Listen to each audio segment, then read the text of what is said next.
আমরা যে পার্টটা পড়তেছিলাম সেটা হচ্ছে ত্রিভুজের চারটা বিশেষ টপিকস নিয়ে স্টাডি করতেছিলাম। টপিকস গুলো কি সেটা হচ্ছে যে আমি অলরেডি তোমাদের সাথে লাস্ট ক্লাসে ডিসকাস করছি। একটা হচ্ছে ভর কেন্দ্র, তো ভর কেন্দ্র, দুই নাম্বারটা হচ্ছে কি অন্ত কেন্দ্র, তিন নাম্বার হচ্ছে লম্ব কেন্দ্র, আর চার নাম্বার হচ্ছে পরিকেন্দ্র। তো স্যার আমি আপনাদের সাথে গত ক্লাসে অলরেডি ভর কেন্দ্র এবং অন্তকেন্দ্র আলোচনা করে ফেলছি। তবে অন্তকেন্দ্রের আমি এখনো সরল রেখা থেকে কিভাবে আমরা অন্তকেন্দ্র নির্ণয় করব এটা নিয়ে ডিটেইলস আলোচনা করি নাই। আজকে আমি আলোচনা করব সাজায়ও দেব, ঠিক আছে? তো এর আগে আমি একটু সামারি আকারে আবারো একটু ভর কেন্দ্র, অন্তকেন্দ্র, লম্ব কেন্দ্র, পরিকেন্দ্র নিয়ে একটু আলোচনা করে দিচ্ছি। এতে করে আপনারা আজকে কম্পারিজনটা বুঝতে পারবেন, তফাৎটা কি, কোনটার মধ্যে কি চেঞ্জ করলে। এগুলার প্রত্যেকটা মানুষের কনফিউশনটা কেন লাগে জানো? কারণ প্রত্যেকটা ডেফিনিশন প্রায় কাছাকাছি, ডেফিনিশনটা প্রায় কাছাকাছি। তো আমি এক নম্বরে যদি ভর কেন্দ্রের চিত্রটা নিয়ে কথা বলি বা ভর কেন্দ্র কি এটা নিয়ে যদি কথা বলি, তাহলে যে ব্যাপারটা আসে সেটা হচ্ছে যে আমি অলরেডি তোমাদেরকে বলেছি যে কোন একটা ত্রিভুজের মধ্যবিন্দু, প্রত্যেকটা বাহুর মধ্যবিন্দু, এদেরকে কোথায় নিয়ে যুক্ত করব? মধ্যবিন্দুগুলোকে আমরা নিয়ে যুক্ত করব বিপরীত শীর্ষতে। মধ্যবিন্দুগুলোকে আমরা নিয়ে যুক্ত করব বিপরীত শীর্ষতে। মধ্যবিন্দুগুলোকে আমরা নিয়ে যুক্ত করব কোথায়? বিপরীত শীর্ষতে। ওকে, তো এখন এই যে এটা আমার প্রায় মনে করো অর্ধেক অর্ধেক মনে হচ্ছে। তো যখন আমরা একটা ত্রিভুজের মধ্যবিন্দু থেকে অঙ্কিত রেখাটাকে তার বিপরীত শীর্ষে নিয়ে মিলিত করব, তখন এরা তিন বাহুর মধ্যবিন্দুগুলো তিনটা শীর্ষতে যখন নিয়ে মিলাবো, তখন কি হবে? এরা কোন একটা নির্দিষ্ট জায়গায় একে অপরকে কি করবে? ছেদ করবে। তো ওই যে মধ্যভাগগুলো শীর্ষবিন্দুতে নেওয়ার পথে তারা যেখানে ছেদ করে ওই বিন্দুটাকে আমরা বলে থাকি ভর কেন্দ্র, ঠিক আছে? তারপরে আমি তোমাদেরকে দুই নম্বরে যেটা পড়াইছি সেটা হচ্ছে অন্তকেন্দ্র। অন্তকেন্দ্রটা কি ছিল সেটা যদি একটু ভালো করে লক্ষ্য করি, যে এটা যদি একটা ত্রিভুজ হয়, এই ত্রিভুজের কোণগুলো, মানে এই যে কোণ, এই যে কোণ, এই যে কোণ, এটা যদি এ কোণ হয়, এটা যদি বি কোণ হয়, এটা যদি সি কোণ হয়, এই কোণগুলোর সমানভাবে দ্বিখণ্ডক, যেটা কোণের সমদ্বিখণ্ডক, কোণের সমদ্বিখণ্ডকগুলো যেখানে মিলিত হয় সেই পজিশনটাকে আমরা বলে থাকি তার অন্তকেন্দ্র। কোণের সমদ্বিখণ্ডকগুলো যেখানে মিলিত হয় তাকে আমরা বলে থাকি অন্তকেন্দ্র। এখানে একটা বিশেষ কথা আছে, এই কোণগুলো কি স্থূল কোণ হবে না সূক্ষ্ম কোণ হবে, এই ধরনের কিছু বিষয় আছে। যদি এই কোণটা স্থূল কোণ হয় তাহলে আমাদের সেন্টারটা বা বৃত্তটা পুরোপুরি ত্রিভুজের ভিতরে পাই না, বাইরে চলে যায়, সেন্টারটা বৃত্তের বাইরে পড়ে যায়, ঠিক আছে? ধরো এরকম ভাবে যদি আমি একটা স্থূল কোণ নিয়ে কাজ করি, তাহলে আমার এই কোণের বিপরীত এখানে যাবে, এই কোণের বিপরীত এটাকে আমরা এইভাবে নিয়ে কাজ করব, এই কোণের বিপরীত আমরা সেই একই রকম ভাবে নিয়ে আনবো। তো আমাদের দেখা যায় কি যে আমরা যদি বাহুর সমপরিমাণ করে কাজ করতে যাই, মানে বৃত্তটা আমাদের যেটা অন্তবৃত্ত, সেই অন্তবৃত্তটা আমরা কি হবে? পাচ্ছি না, ঠিক আছে? যদি সমকোণী ত্রিভুজ আমরা নিই তাহলে যেটা ঘটে, এটা প্রমাণিত যে তার এই জিনিসটা বৃত্তের পরিধির উপরে চলে আসে, সেন্টারটা কিসে, কোন একটা বাহুর উপরে চলে আসে। কথা বুঝতে পারছো? একমাত্র যখন আমরা সূক্ষ্মকোণ নিব তখনই সূক্ষ্মকোণের ত্রিভুজের ক্ষেত্রেই তাকে আমরা কোথায় পাবো? ভিতরে পাবো, আর সেই ক্ষেত্রে সে অন্তকেন্দ্রে কাজ করবে। তাহলে অন্তকেন্দ্র মানে কিন্তু আমাদের কোণগুলো কি হবে? সূক্ষ্ম। তার মানে কোশ্চেন করার কোনো চান্স নেই, এটা সূক্ষ্মকোণ হবে। তো ভাই এই হচ্ছে আমাদের অন্তকেন্দ্র। তার মানে অন্তকেন্দ্র ডেফিনিশনটা কি? যে আমাদের কোন একটা ত্রিভুজের প্রতিটি কোণের সমদ্বিখণ্ডকগুলো যেখানে মিলিত হয় সেই বিন্দুটাকে আমরা বলে থাকি অন্তকেন্দ্র। এবার আসো নাম্বার 3। নাম্বার 3 হচ্ছে লম্ব বিন্দু।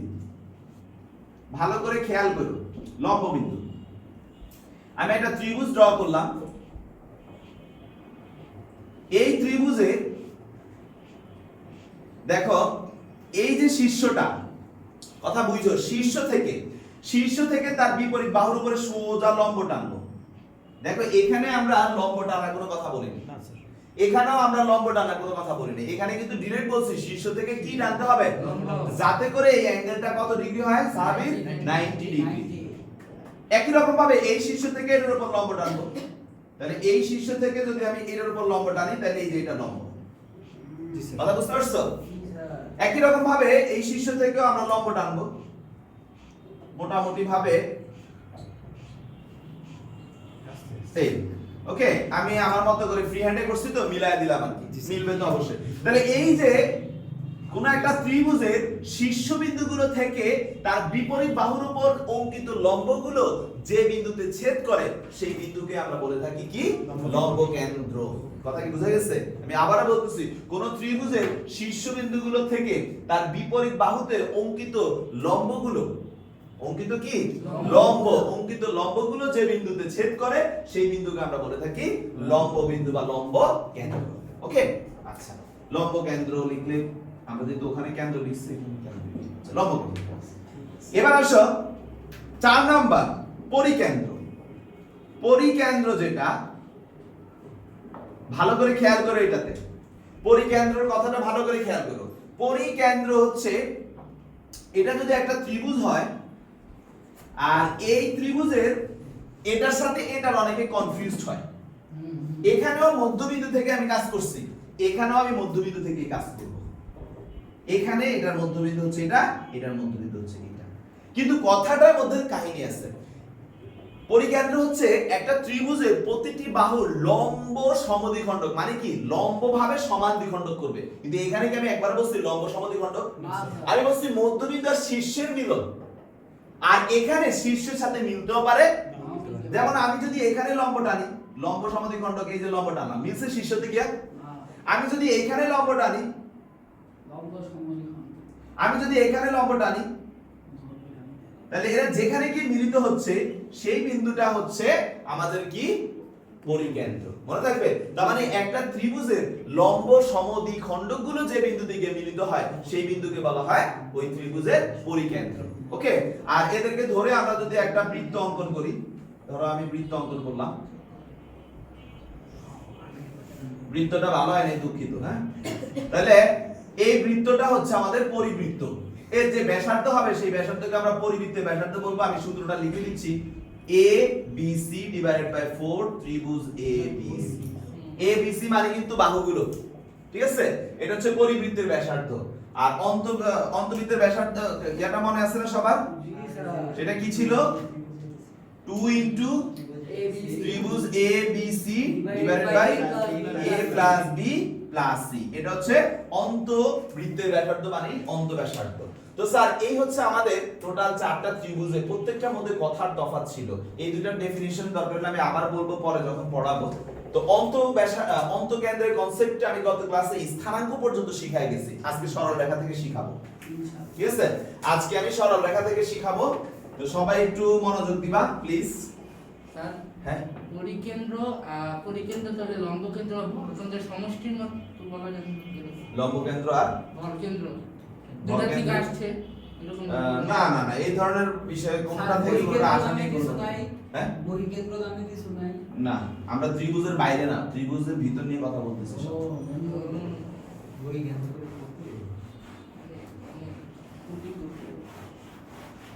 স্যার, তো যদি খেয়াল করেন আপনারা, অন্তকেন্দ্র হেডলাইন দেন সরল রেখা থেকে অন্তকেন্দ্র নির্ণয়, সরল রেখা থেকে অন্তকেন্দ্র নির্ণয়। আমরা তো স্থানাঙ্ক থেকে শিখছি গত ক্লাসে। এবার হেডলাইন দাও, এই পর্যন্ত গত ক্লাস তো নাই দেখি। সরল রেখা থেকে অন্তকেন্দ্র নির্ণয়, আমাদের ভরকেন্দ্র শেখানো হয়ে গেছে। সরল রেখা থেকে অন্তকেন্দ্র নির্ণয়, সরল রেখা থেকে অন্তকেন্দ্র নির্ণয়। তো রায়নাই ভালো করে ফলো করবা। যদি একটা ত্রিভুজ তো আর দিবে না প্রশ্নে, প্রশ্নে বলে দিবে একটা ত্রিভুজের 3 বাহুর সমীকরণ দেওয়া আছে, এইভাবে প্রশ্নে বলবে। কথা বুঝতে পারছো? এখন একটা সমীকরণ এমন হবে a1x + b1y + c1 = 0, আরেকটা হবে a2x + b2y + c2 = 0, আরেকটা হবে কি a3x + b3y + c3 = 0। এখন এই যে তিনটা সমীকরণ আমাদেরকে দিয়ে দিল, এই তিনটা সমীকরণ দিয়ে যে ত্রিভুজ তৈরি হয় বলতেছে ওই ত্রিভুজের অন্তকেন্দ্র নির্ণয় করো। আচ্ছা ঠিক আছে, ফাইন। এখন অন্তকেন্দ্রের কথাটা বলার সাথে সাথে আমাদের মাথায় যে জিনিসটা সর্বপ্রথম হিট করা দরকার সেটা হচ্ছে ডেফিনিশন।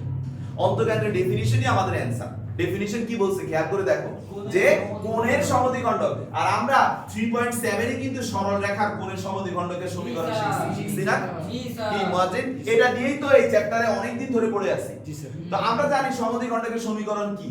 তো আমাদের এই চ্যাপ্টারের এই পার্টটা এখানে আমরা অ্যাড করব। দেখো আমি আগে চিত্র থেকে বুঝাই তারপরে কাজ করি। দেখো আপু তুমি দেখো কোণের সমদ্বিখণ্ডক মানে আমি এই কোণটাকে সমানভাবে দ্বিখণ্ডিত করলে কি একটা রেখা পাবো না? কথা বলো, একটা রেখা পাবো কিনা? সেটা কি সমদ্বিখণ্ডক রেখা না? কিভাবে বের করতে হয় শিখছি না? একই রকম ভাবে এইখানে একটু দেখো এই কোণের সমদ্বিখণ্ডক মানে এটাকে আমি যদি এভাবে নিয়ে যাই একটা রেখা পাবো না? জি স্যার দুইটা হইলেই হয়, তিন নাম্বারটা কিন্তু লাগে না, কারণ এরা যেখানে ছেদ করে সেটাই কি অন্তকেন্দ্র না? তাহলে আমরা কি করব, সরল রেখা দেয়া থাকলে তাদের সমদ্বিখণ্ডকের সমীকরণ বের করব মধ্যবর্তী কোণের। এখনই প্রশ্ন আসে স্যার মধ্যবর্তী কোণ এখন কোণ কত, সূক্ষ্ম না স্থূল? এক্সপ্লেইন করলাম না কিছুক্ষণ আগে যে আমরা সর্বদা সূক্ষ্ম কোণ নেব। যখন সূক্ষ্ম কোণের কথা আসে তখন আবার সমদ্বিখণ্ডকের পার্টে চলে গেলে সেখানে আমরা জানি কখন সূক্ষ্ম, প্লাস নিলে না মাইনাস নিলে ডিপেন্ড করে।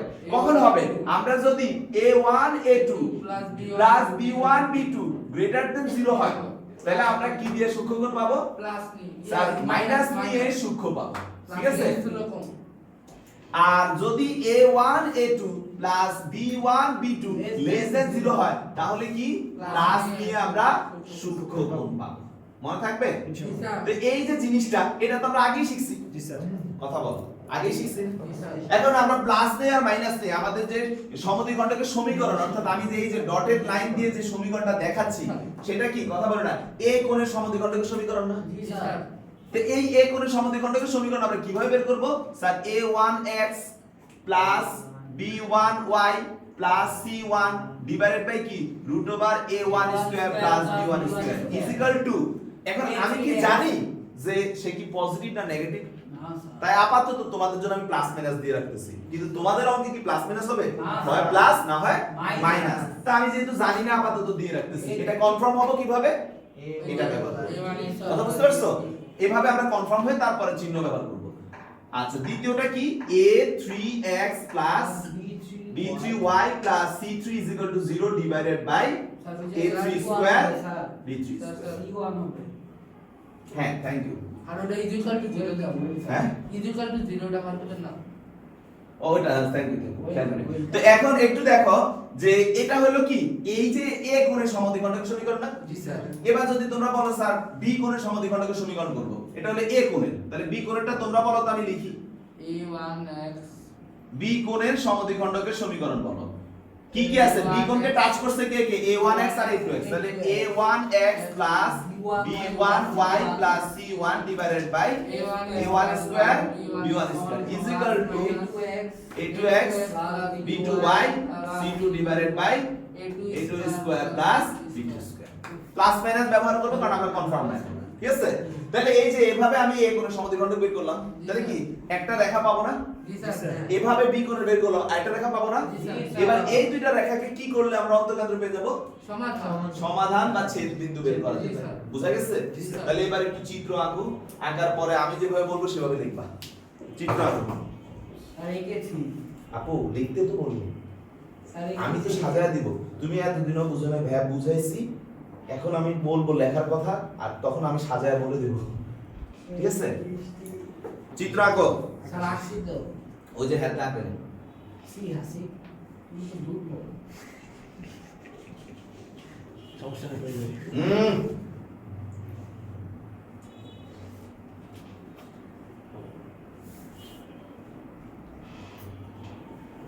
পেছনে দেবো।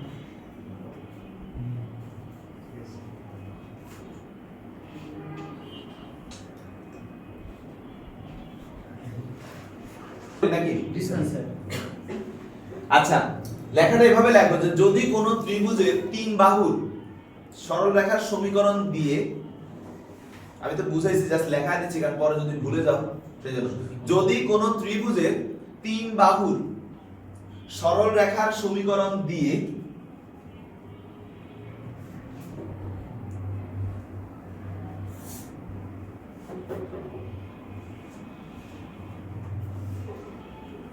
তার অন্তকেন্দ্র নির্ণয় করতে বলা হয়,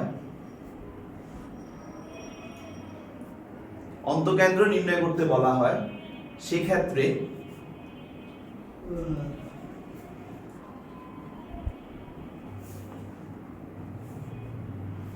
প্রতিটি কোণ যে রেখাদ্বয়কে স্পর্শ করে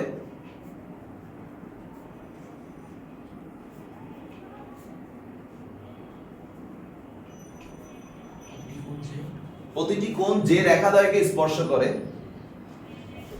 তাদের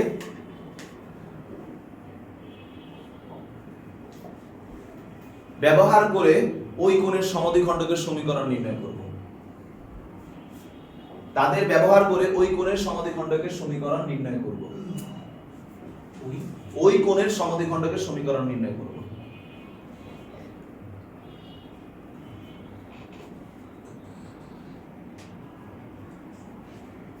যেমন এই দুইটা লাইন লেখো।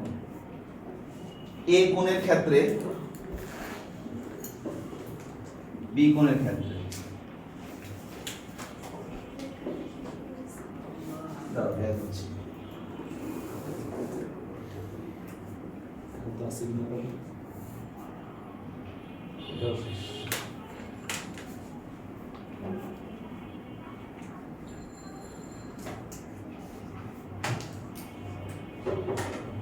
সব শেষ করে জমাতে আসছি।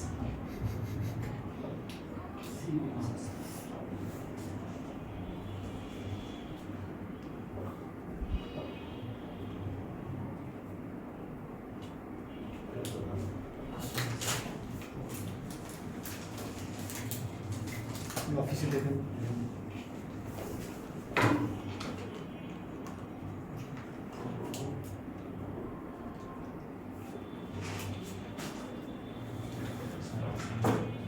আছে বাইরে গেছে তো কালার সব এটা আছে লিখেছ? যেমন এ কোণের জন্য এটা, বি কোণের জন্য এটা। কিন্তু এখানে আমি কি করছি? প্লাস মাইনাস ব্যবহার করছি। বাট আমাদের কি প্লাস মাইনাস হবে? যে কোনো একটা হবে। কেন? কারণ আমরা সূক্ষ্ম কোণের বের করব। তো ওই কথাটা লেখো যে অন্তঃকেন্দ্র নির্ণয়ের ক্ষেত্রে সর্বদা সূক্ষ্ম কোণের সমদ্বিখণ্ডক নিব।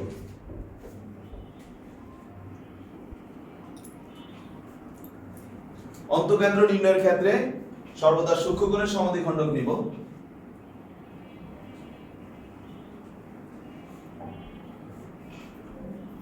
সূক্ষ্ম কোণের সমদ্বিখণ্ডক নিব।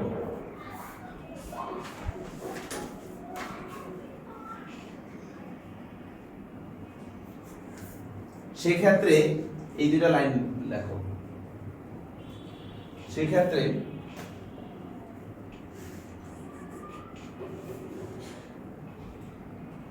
a1 a2 plus b1 b2 is greater than 0 হলে মাইনাস নিয়ে সূক্ষ্ম কোণ পাবো। সূক্ষ্ম কোণের সমদ্বিখণ্ডক। আর যদি লেস দেন 0 হয় তাহলে প্লাস নিয়ে সূক্ষ্ম কোণের সমদ্বিখণ্ডক হবে। তাহলে আমরা শিওর হব এটার মাধ্যমে প্লাস নিব নাকি মাইনাস নিব। ঠিক আছে? আচ্ছা। তাহলে কি সবাই কি এখন থেকে স্থানাঙ্ক দেয়া থাকলে তো পারবা এই সূত্র দিয়ে দিছি। আর যদি সরল রেখা দেয়া থাকে কিভাবে করতে হবে বুঝতে পারছি? তাহলে লাস্টে লেখো তা এভাবে প্রাপ্ত সমদ্বিখণ্ডকগুলোকে দুইটা পাইছি দুইটাই। এভাবে প্রাপ্ত সমদ্বিখণ্ডক দ্বয়কে সমাধান করলে যে ছেদবিন্দু পাওয়া যাবে, সমাধান করলে যে ছেদবিন্দু পাওয়া যাবে তাই হলো অন্তঃকেন্দ্র। ঠিক আছে? এভাবে প্রাপ্ত সমীকরণ সমদ্বিখণ্ডকগুলোকে সমাধান করলে যে ছেদবিন্দু পাওয়া যাবে তাই অন্তঃকেন্দ্র। তাই অন্তঃকেন্দ্র। কি ইস্তি ক্লিয়ার? ওকে, অন্তঃকেন্দ্র শেষ। এবার আমরা চলে যাব লম্ব কেন্দ্রে। লম্ব কেন্দ্র নিয়ে কাজ করব আমরা এখন। চলো। ওকে, এই লম্ব কেন্দ্রের ব্যাপারটাতে আসো। কথা বলে না? কি বলছি লম্ব কেন্দ্রের কথাটা? যে আমাদের কোণ থেকে আমরা এভাবে লম্ব টানবো বিপরীত বাহুর উপরে। কোণ থেকে বিপরীত বাহুর উপর লম্ব টানবো। কোণ থেকে বিপরীত বাহুর উপর লম্ব টানবো। ওকে? তাহলে এই যে লম্বগুলো যেখানে ছেদ করে সেটাকে আমরা লম্ব কেন্দ্র বলে থাকি। কথা বুঝছো? লম্ব টানতেছি আমরা। তো এই যে বিন্দুটা ত্রিভুজটার আমি ফার্স্টে শিখাবো স্থানাঙ্ক থেকে, তারপর শিখাবো সরল রেখা থেকে। ফার্স্টে স্থানাঙ্ক থেকে, তারপর সরল রেখা থেকে। ফার্স্টে স্থানাঙ্ক থেকে, তারপর সরল রেখা। তাহলে আমরা এখন আগে করব লম্বকেন্দ্র নির্ণয় স্থানাঙ্ক থেকে। যদি আমাদের স্থানাঙ্ক বা কোঅর্ডিনেট দেয়া থাকে সেই ক্ষেত্রে আমরা কি করব? একটু ভালো করে লক্ষ্য করো, আগে বুঝবা, আমি সাজিয়ে দেব, সো টেনশন নেই। ভালো করে লক্ষ্য করো একটু। এই যে বিন্দুটা, এই যে বিন্দুটা, এই যে বিন্দুটা, এই তিনটা তো প্রশ্ন দিয়ে আমাদেরকে কোশ্চেনটা করতেছে, তাই না? মানে একটা ত্রিভুজে তিন শীর্ষবিন্দু দেয়া থাকবে, দিয়ে আমাদের বলবে লম্বকেন্দ্র নির্ণয় করো। তো এখন লম্বকেন্দ্রের ডেফিনিশনটা কি? লম্বগুলো যেখানে ছেদ করে, রাইট? জি স্যার। আমরা শীর্ষ থেকে লম্ব টানবো। কোথা থেকে? শীর্ষ থেকে লম্ব টানবো। লম্ব কিন্তু আমরা ইয়াতেও টানছি, এই লম্ব দ্বিখণ্ডক টানছি, কিন্তু সেটা কি শীর্ষ থেকে টানছি? তফাৎ আছে কিন্তু প্রত্যেকটা। শীর্ষ থেকে আমরা বিপরীত বাহুর উপরে লম্ব টানলে ওই লম্বগুলো যে বিন্দুতে ছেদ করে তাকে আমরা কি বলবো? লম্বকেন্দ্র বলবো। তার মানে বোঝা যাচ্ছে এই বাহুটার উপরে এই বেচারা কি? লম্ব। এই বাহুটার উপরে এই বেচারা কি? লম্ব। তাহলে এটাকে যদি আমি ডি বলি, এটাকে যদি আমি ই বলি, এটাকে যদি আমরা এফ বলি, তাহলে এখন দেখো বিসি বাহুর উপর এডি বাহুটা কি হিসেবে কাজ করতেছে? লম্ব। হিন্টস কিন্তু এখানে, অঙ্কের সমাধান এখানে। স্যার এই বিন্দু আর এই বিন্দু, আমরা একটা কাজ করি, আমি আপনাদেরকে শিখিয়ে দিচ্ছি। ঢাল বের করার সূত্র কি কি ছিল মনে আছে? নাম্বার 1, অ্যাঙ্গেল দেয়া থাকলে m tan থিটা। 2 নাম্বার, বিন্দু দেয়া থাকলে m কোটিদ্বয়ের অন্তর ডিভাইডেড বাই ভুজদ্বয়ের অন্তর। যদি রেখা দেয়া থাকে m মাইনাস x এর সহগ বাই y এর সহগ। যদি অন্তরীকরণ বলে, অন্তরীকরণের ভেতরে dy ডিভাইডেড বাই dx। সবার তো এগুলো বারবার মুখস্থ, তুমি এই নিয়ে কয়েকবার দেখছো এগুলো, রাইট? তাহলে ঢালের এই চারটা সূত্রের মধ্যে এইখানে আমি কাকে কাজে লাগাতে পারি? বিন্দু জানি। জি স্যার। আমি কি এই রেখার ঢাল বের করতে পারবো না? টেকনিকটা, এই যে রেখার ঢাল বের করলাম, এই রেখার সাথে এডি রেখা কিভাবে আছে? লম্ব। আচ্ছা, দুইটা রেখা পরস্পর লম্ব হওয়ার শর্ত কি? ঢাল দ্বারা গুণফল -1। ওকে, ধরো এটার ঢালকে তোমরা m1 বললাম, m1 তোমরা কি পেয়ে যাবে না? কারণ ডাটা তো দেওয়াই আছে। এখন m2 কি হবে? আমরা জানি m1 * m2 -1, তাহলে m2 কি -1/m1 না? জি স্যার। হয়ে গেল না? এই রেখার ঢাল জানা। এখন এই রেখাটা কোনো একটা পথে কি একটা বিন্দু দিয়ে যাচ্ছে কিনা দেখো তো। তাহলে আমরা কি এক বিন্দুগামী রেখার সমীকরণ শিখছি না? সেটা কি? যে এক বিন্দুগামী y y1 m * x - x1 এমন একটা সূত্র জানি কিনা? তার মানে আমরা কি করে সলভ করব, বুঝতে পারছো? আচ্ছা, এই রেখাটা পাইছো? জি স্যার। এবার অনুরূপ প্রক্রিয়া কি? এই রেখা বের করা যাবে না? জি স্যার। এই দুইটা রেখা পরস্পরকে যেখানে ছেদ করে সেটাই কি আমাদের লম্ব কেন্দ্র বা লম্ব বিন্দু? কনসেপ্ট কি বোঝা গেছে? ক্লিয়ার তো? তাহলে এবার আমি সাজায় দেব, তাই তো? আগে চিত্র আঁকেন, স্থানাঙ্ক থেকে হেডলাইন দেন, তারপর আমি দিচ্ছি।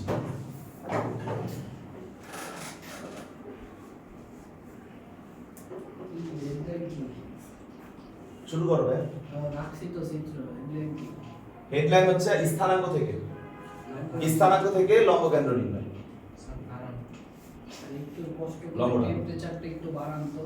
ঠান্ডা লাগতেছে না? 23 আছে, 27 দিয়ে দিলাম।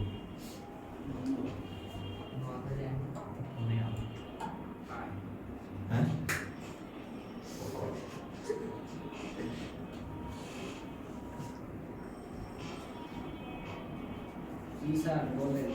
ওকে, আমি যেভাবে বলতেছি সেভাবেই লিখবা। ফার্স্টে ধরো আমি স্টেপ 1 যদি বলি, আমরা কি স্টেপ 1 লিখব? উইশ, নো প্রবলেম। এভাবে স্টেপ 1 এ কি করব? বি সি রেখার ঢাল m1 এভাবে আমরা লিখব কোটিদ্বয়ের অন্তর। আমি যদি এখান থেকেই দেখি তাহলে কোটি হচ্ছে y3 y2 divide by x3 x2 করে আমি ঢালটা বের করি, ঠিক আছে? এখন যেহেতু বিসি এবং এডি পরস্পর লম্ব, সেহেতু এডি রেখার ঢাল m2 কি হবে? -1/m1। পেয়ে গেছি ঢাল। তাহলে অতএব এ বিন্দুগামী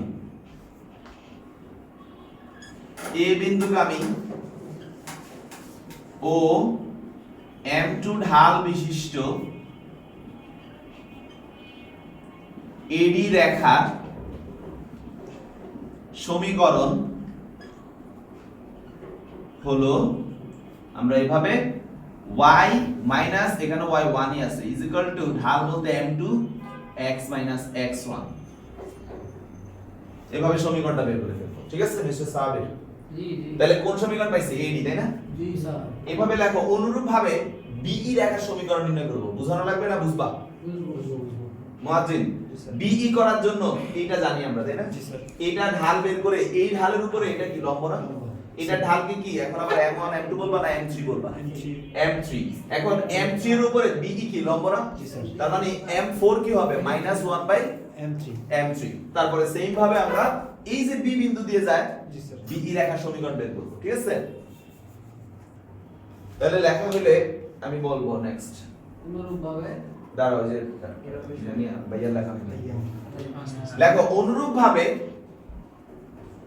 BE রেখার সমীকরণ নির্ণয় করব BE অনুরূপ ভাবে BE রেখার সমীকরণ নির্ণয় করব পাইছি দুইটা সমীকরণ ম্যাথ স্যার। এবার এদেরকে ছেদ করো লম্ব বিন্দু বের করো ঠিক আছে হ্যাঁ ভাই লম্ব দূরত্ব দিয়ে করা যায় না লম্ব দূরত্ব দিয়ে হ্যাঁ লম্ব দূরত্ব দিয়ে এটা আমাকে আজকে একজনের প্রশ্ন করছে লম্ব দূরত্ব দিয়ে তো এই সেন্টারটা তো পাচ্ছ না লম্ব দূরত্ব দিয়ে তো আমরা সমীকরণ অঙ্ক পাচ্ছি করা না। যাবে কিন্তু অঙ্ক বড় হবে না, অনেক না, বড় হবে। আমরা তো সমীকরণ পাচ্ছি না শুধু দূরত্বটা পাচ্ছি হ্যাঁ দূরত্ব পাচ্ছি কিন্তু আমি চাইলে লম্ব দূরত্বের কনসেপ্ট ব্যবহার করে অঙ্ক সমাধান করতে পারবো কিন্তু বড় ওই হবে। ঘুরাপিরা আমাকে সমীকরণের কাছে যেতে হবে তা আমি কেন যেহেতু সমীকরণ দিয়ে করতে হচ্ছে আমি কেন আবার এত ঘুরতে যাব আচ্ছা তো যেটা বলতেছিলাম এমনিতে তোমার কাছে লম্ব দূরত্ব জানতে চাইতে পারে এটা তো চাইতেই পারে স্বাভাবিক কোশ্চেন আচ্ছা তাহলে এখন লেখো এভাবে প্রাপ্ত AD ও BE রেখার সমীকরণকে এভাবে প্রাপ্ত অনুরূপভাবে AC রেখার না তো অনুরূপভাবে BE রেখা BE বি রেখার সমীকরণকে হ্যাঁ নির্ণয় করব দাঁড়াও একটু পিছিয়ে গেছে হ্যাঁ এবার লেখো এভাবে প্রাপ্ত AD ও BE রেখা সমীকরণকে সমাধান করে প্রাপ্ত ছেদ বিন্দুই হবে লম্বকেন্দ্র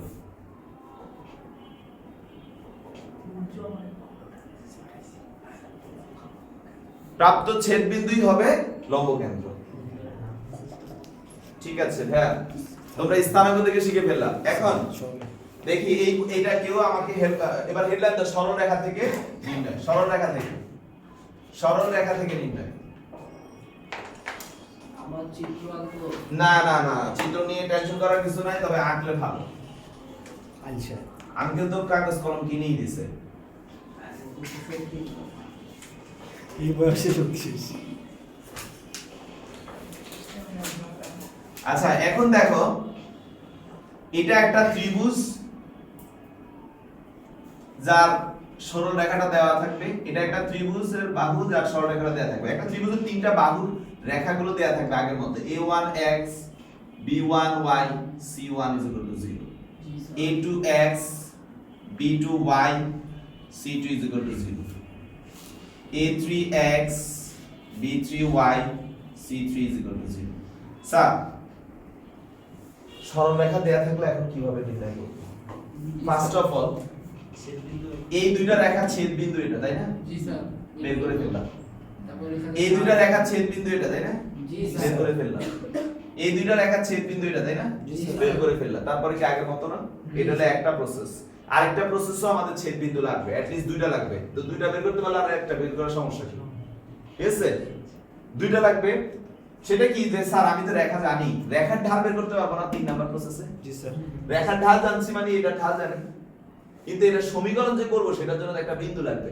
সো ওই বিন্দু কিন্তু আমাকে বের করতেই হচ্ছে তারপরে কিন্তু আগের মতই কাজ জি স্যার তার মানে সরল রেখাটা আমি বুঝাই দিলাম এখন তোমরা তোমাদের মতো করে নোট করে আমাকে দেখাবা আমি আবারও বলতেছি আমরা এই রেখাটার ঢাল বের করব এই সূত্র ব্যবহার করে তাহলে আমি এই রেখার ঢাল জেনে যাচ্ছি এখন ঢাল জানলে তো হবে না আমার সরল রেখা করতে হলে একটা বিন্দু at least লাগবে তাহলে এই বিন্দুটা জানতে গেলে আমি এই দুটো সমাধান করলে এই বিন্দুটা পেয়ে যাব জি স্যার তখন ওই বিন্দুকে আমি রেখা আর m ঢাল বিশিষ্ট রেখা বের করে ফেলবো একই প্রসেস আরেকটা রেখার জন্য ঠিক আছে করে আমরা আমাদের কাঙ্ক্ষিত যে সমদ্বিখণ্ডকটা দরকার সেটা বের করে ফেলবো সরি যে বিন্দুটা দরকার লম্ব কেন্দ্রটা দরকার সেটা বের করব পুরো কনসেপ্ট আগেরটার মতোই, জাস্ট একটু এডিট হচ্ছে, ঠিক আছে?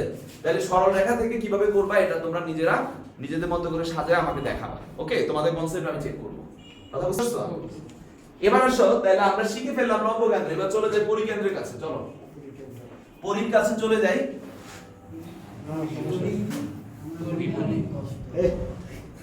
দেখছেন ভাই কইতে কই গেছে গা? প্রত্যেকে কই চলে গেছে, মানে পোলা পাইন মানুষ হইল না। আমি কি একবার মনে উচ্চারণ করছি? তোমার মনে মনে তো ছিল। বলছি মনে হয় তোমার মনে কি আছে এটা তো আমি আর মজিদ জানি নাকি? তুমি প্রতিদিন যাওয়ার সময় কান্নাকাটি করো ওর কথা চিন্তা করে। তোমার দুঃশেষে কেন্দ্র বলো।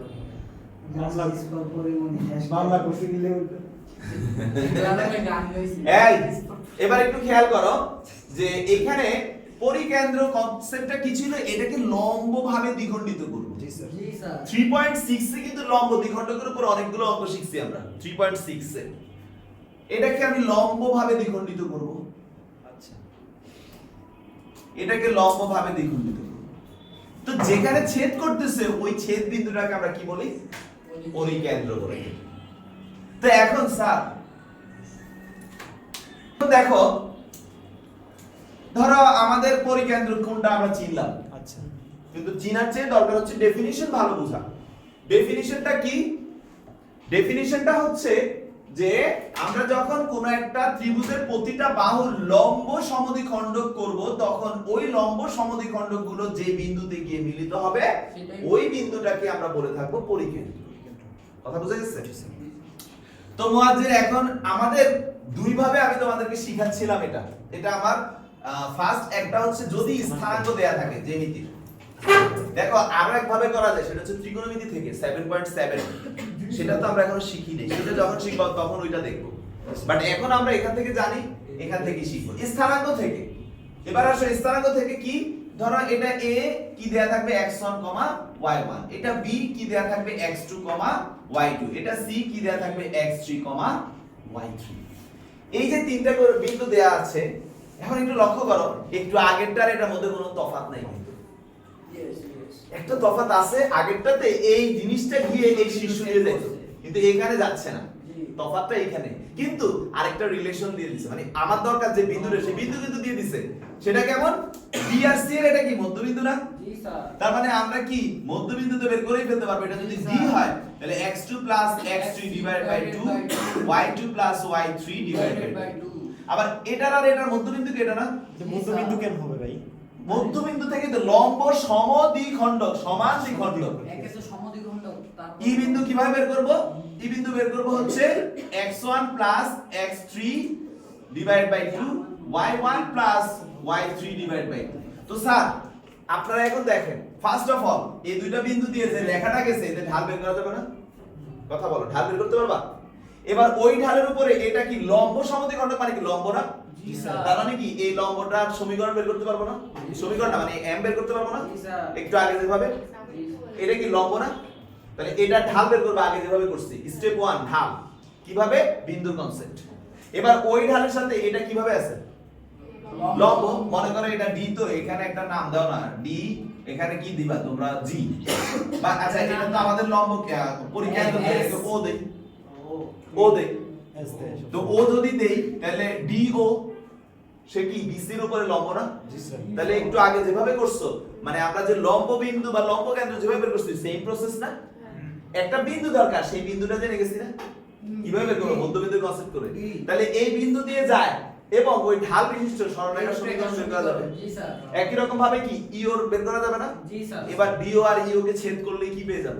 আমাদের কাঙ্ক্ষিত জিনিস। তাহলে কি স্টেপগুলো বুঝা গেছে? আচ্ছা স্যার, এখন যদি সরল রেখা থেকে বলে,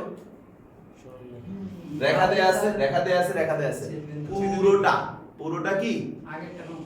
লম্ব বিন্দু, লম্ব কেন্দ্র নির্ণয় করো। বুঝতে পারছো?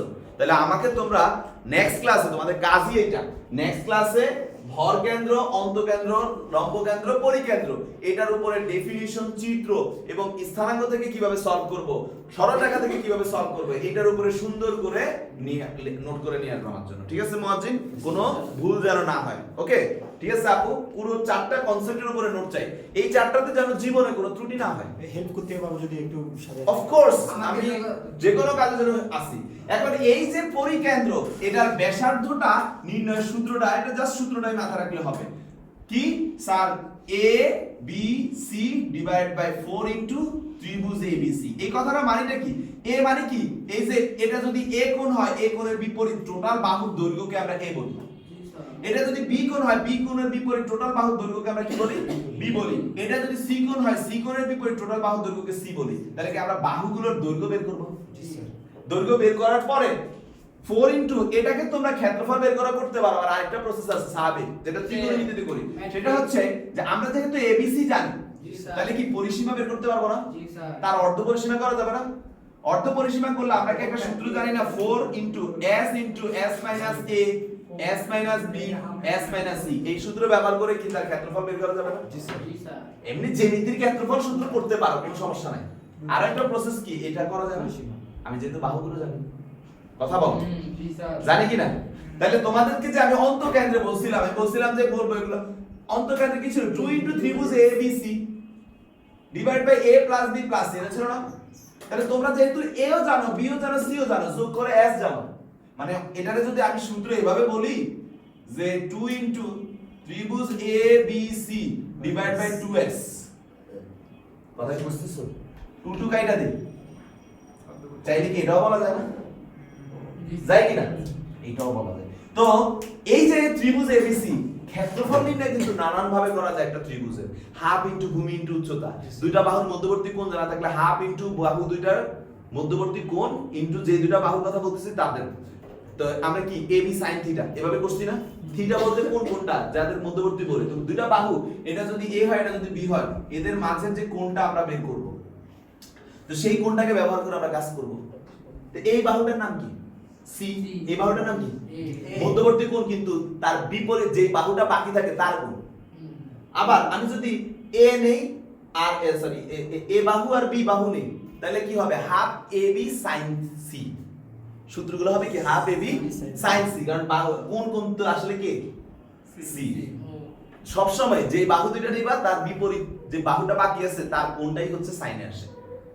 আর চিত্র থেকে যদি দেখি এই কোণটার কথাই তো বলতেছি, তাহলে এই যে ভূমি, এই যে হাফ A B আর এই যে মধ্যবর্তী কোণ, জি স্যার। এগুলা কিভাবে ত্রিকোণমিতিতে শিখবা। তো আজকের ক্লাস কি ক্লিয়ার?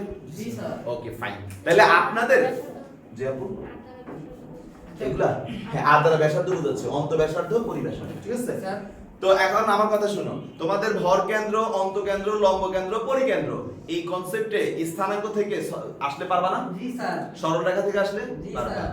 তো দুই রকমই আমি তোমাদেরকে শিখিয়ে দিচ্ছি, আর একটা রকম বাকি আছে, সেটা হচ্ছে কে, সেটা হচ্ছে আমাদের এই পরিকেন্দ্র বা ইয়ার টাইপের অঙ্কগুলো দিয়ে ত্রিকোণমিতিতেও আছে, সেটা ত্রিকোণমিতির কনসেপ্টে কিভাবে সলভ করতে সেটা ত্রিকোণমিতিতে শিখবো। ইনশাআল্লাহ। তখন কি হয়ে যাবে, সব দিক থেকে তোমরা সম্পূর্ণ, এবার যেই ডাটা দেয়া থাকে সেই ডাটা দিয়ে তোমরা অঙ্ক সলভ করতে পারবা।